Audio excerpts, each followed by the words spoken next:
મારી આવક ઓછી, છોકરાઓનો ખર્ચો, બીજી નાની મોટી બીમારી ઘરમાં આવે, એના લીધે માંડ માંડ ગુજરાન ચાલતું.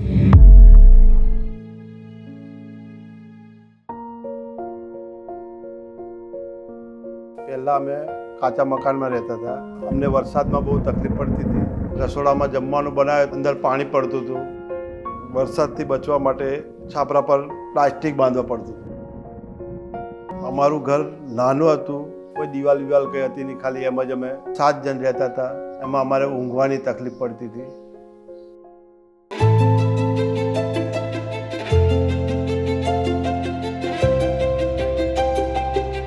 મારું નામ પરમાર ચેતનભાઈ અંબાલાલ, મુકામ પોસ્ટ બૈડિયા, તાલુકો કવાંટ, જિલ્લો છોટાઉદેપુર. હું એક ડ્રાઈવર છું. હું સપનામાં પણ વિચારી નહીં શક્યો હતો કે હું એક મકાન બનાવી શકીશ.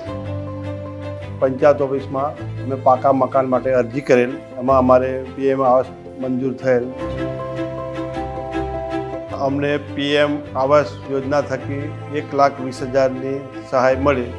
એનાથી મેં મારું સપનાનું ઘર બનાવ્યું. હવે અમે પાકા મકાનમાં રહીએ છીએ અને મારું સપનું સાકાર થયું. વિકસિત છોટા ઉદેપુરની સંકલ્પના સાથે અંત્યોદયના વિચારને ચરિતાર્થ કરનાર માનનીય વડાપ્રધાન શ્રી નરેન્દ્રભાઈ મોદી અને રાજ્યના માનનીય મુખ્યમંત્રી શ્રી ભૂપેન્દ્રભાઈ પટેલ તેમજ જિલ્લા તંત્રનો હૃદયપૂર્વક આભાર. વિકસિત ભારત, વિકસિત ગુજરાત.